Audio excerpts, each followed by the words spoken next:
యథార్థ ఘటనల క్రమాన్ని యథాతథంగా వివరించేందుకు ఇందులోని కొన్ని సన్నివేశాలను నటీనటులతో చిత్రీకరించడమైనది. పోలీసులు, బాధితులు, నిందితుల కథనం ప్రకారం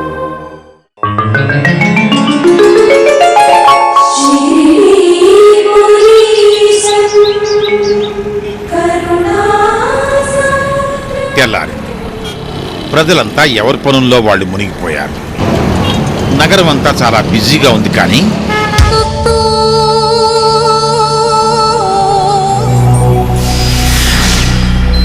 ఎవరి యువకుడు చూడటానికి చదువుకున్నాళ్లా ఉన్నాడు. మరి ఎందుకు ఇలా అయిపోయాడు? అసలు ఇతను ఇలా మారిపోవడానికి గల కారణాలేంటి? ఏం జరిగి ఉంటుంది చూడండి.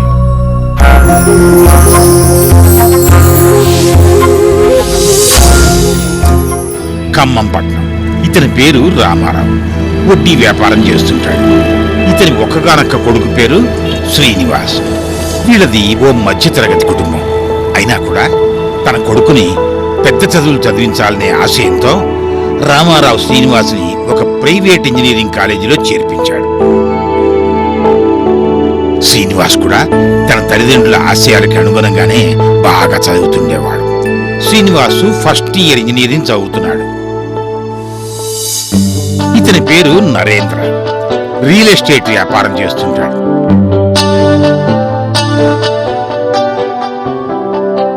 నరేంద్రకి ఊళ్ళో మంచి పేరుంది. పెద్ద పెద్ద వాడితో పరిచయాలు కూడా ఉన్నాయి.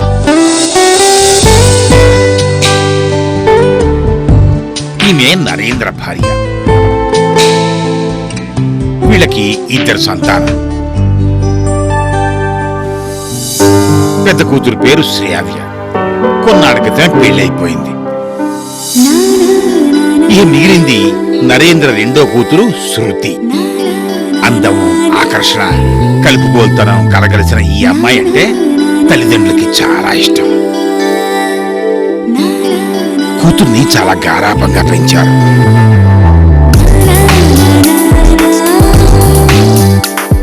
ఆమె ఏది కావాలని అడిగినా కూడా క్షణాల్లో ఆమెకు తెచ్చి ఇచ్చేవాళ్ళు.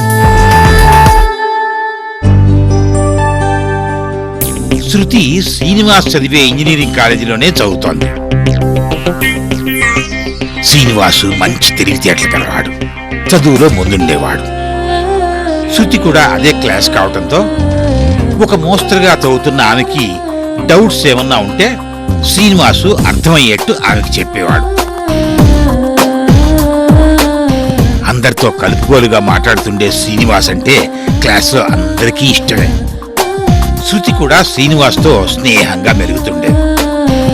ఇలాగా రోజులు గడిచిపోతున్నాయి.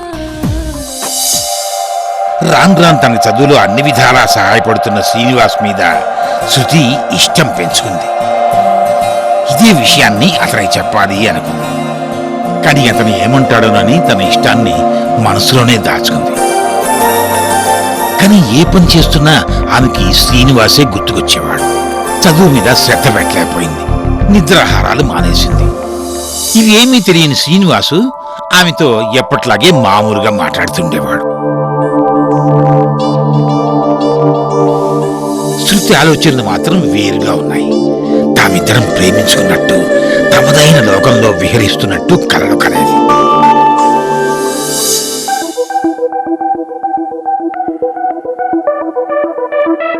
ఎప్పుడూ పరధ్యానంగా ఉండేది. శ్రీని గురించి ఆలోచిస్తూ కూర్చునేది.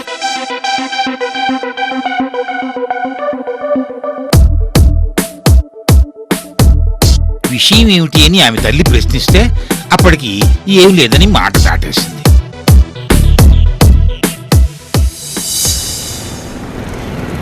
రోజులు గడుస్తున్నాయి. ఇంకా లాభం లేదు. తనే చొరవ తీసుకుని తన ప్రేమ విషయాన్ని శ్రీనివాస్తో చెప్పాలి అనుకుంది. ఒకరోజు కాలేజీకి బయలుదేరి వస్తున్న శ్రీనివాస్ని దారిలో కలిసింది.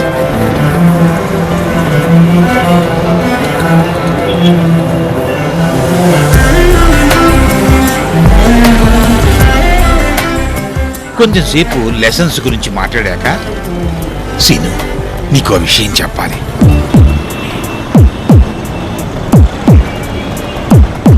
చాలా రోజుల నుంచి చెప్దాం అనుకుంటున్నాను. ఎంతైనా ఆడపిల్లని కదా, ధైర్యం చేయలేకపోయాను అని. శృతి ఏం చెప్పాలనుకుంటుందో శ్రీనివాస్కి బొత్తిగా అర్థం కాలేదు. ఆశ్చర్యంగా ఆమె వంకే చూస్తూ ఉండిపోయాడు. నువ్వంటే నాకు చచ్చేంత ఇష్టం, నువ్వు లేకుండా నేను బతకలేను అంది శృతి. ఆమె చెప్పింది విని శ్రీనివాసు నిశ్చేష్టుడైపోయాడు. కొంచెంసేపటి వరకు అతనికి ఏం మాట్లాడాలో అర్థం కాలేదు.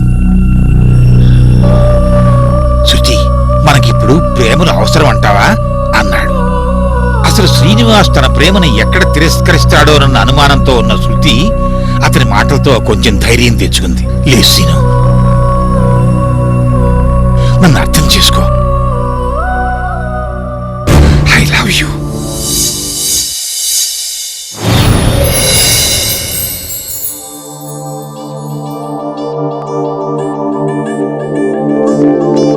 అప్పటికే వాళ్ళిద్దరూ కాలేజ్ దగ్గరికి వచ్చేసరికి ఇద్దరు మౌనంగా క్లాసులోకి వెళ్లి కూర్చున్నారు. లెక్చరరు లెసన్ చెప్పడం మొదలుపెట్టాడు.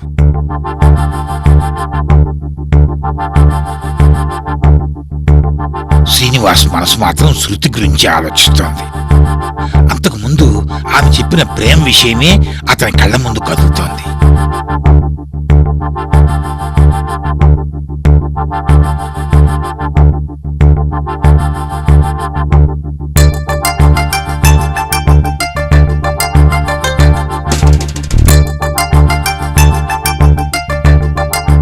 క్లాస్ అయిపోయింది. శ్రీనివాస్ ఆలోచనలు మాత్రం ఆగలేదు. ఇదంతా గమనిస్తున్న శృతి తనలో తనే నవ్వుకుంది. ఆ రోజు గడిచిపోయింది. ఆ మర్నాడు నుంచి శృతి ప్రవర్తనలో విపరీతమైన మార్పు వచ్చింది. శ్రీనివాస్ను చూసి ముసిముసిగా నవ్వేది, అతన్నే ఓరగా గమనించేది.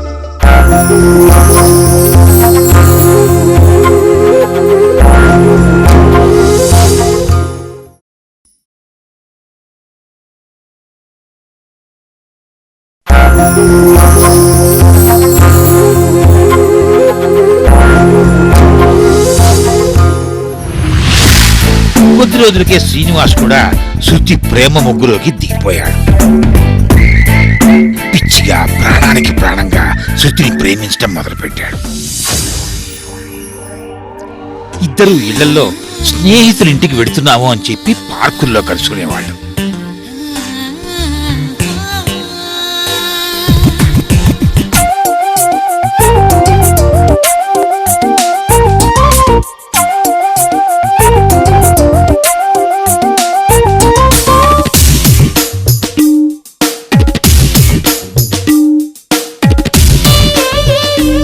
కోసం అక్కడ తెచ్చాను. ఏంటో చెప్పుకో చూద్దాం.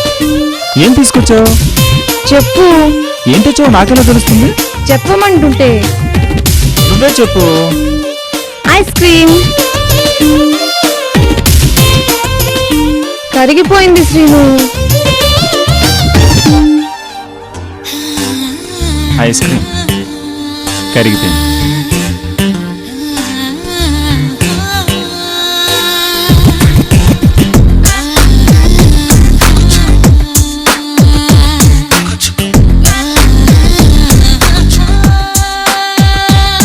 సాయంత్రం వరకు కలిసి తిరిగేవాళ్ళు.